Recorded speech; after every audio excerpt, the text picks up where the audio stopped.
Ada seorang kaya, hartanya banyak, dia naik kereta yang besar, megah dan mewah. Dalam perjalanan dia tengok ke sebelah kanan ada tanaman padi sawah yang menghijau. Di tengah sawah, suami sudah menunggu makanan siang tiba. Apa kata orang kaya dalam kereta? Oh, bahagianya petani. Di tengah perutnya lapar, istri dan anaknya datang. Makanan tiba pada waktunya. Air minum dapat menghilang dahaga. Lapar hilang, rindu pun sirna, karena istri dan anak ada di sekitar dia.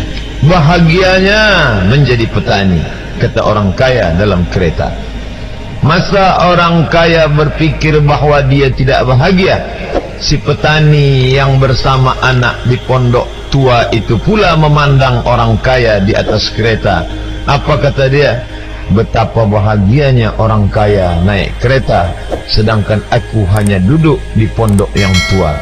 Maka pada hakikatnya manusia ini dua-duanya tak bahagia. Lalu sebenarnya bahagia itu di mana? Ada seorang anak yang sedang belajar di college university.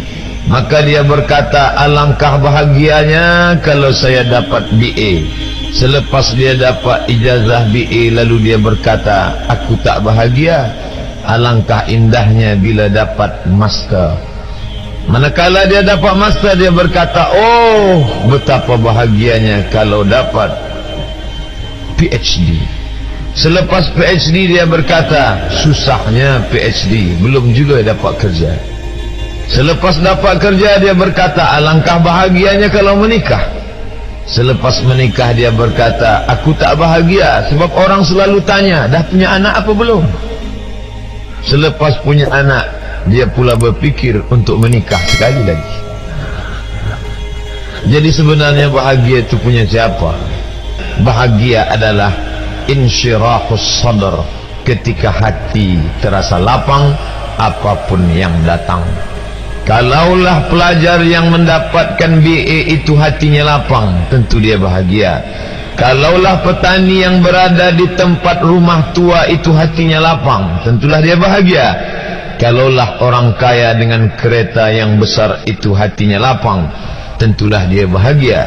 Itulah mengapa Musa alaihissalam di tengah kesusahan hatinya akan melawan ayah angkat bernama Fir'aun. Dia minta hati yang lapang. Kita semua baca doa itu, Rabbi syrahli, lapangkan dada. Itulah mengapa kakinya pecah berdarah, giginya patah, pelipisnya pecah meneteskan darah, tapi dia tersenyum bahagia kerana hatinya lapang. Allah sudah lapangkan hatinya. Apa kata Allah untuk dia? Alam nashrah laka sadrak. Itu beza Muhammad dengan Musa. Musa meminta, Rabbi shrah li sadri wa yassir li amri wahlul 'uqdatam min lisani yafqahu qawli. Sedang Muhammad tidak meminta, belum meminta, Allah dah bagi pada dia. Apa kata Allah? Alam nashrah laka sadrak wa wada'na anka wizrak alladhi anqadha dhahrak wa rafa'na laka dhikrak. Bila kau dalam keadaan susah, dua kali Allah ulang, fa inna ma'al usri yusra, inna ma'al usri yusra.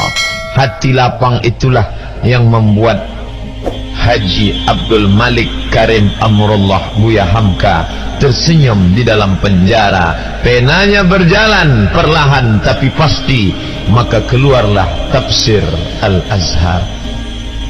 Hati yang lapang itu juga membuat Said Qutb tersenyum menghadapi tiang gantungan, walaupun dipenjara oleh Gamal Abdul Nasir, tapi sebelum kematiannya sempat pula menulis tafsir Fi Zilalil Quran, di bawah naungan bayang-bayang Al-Quran.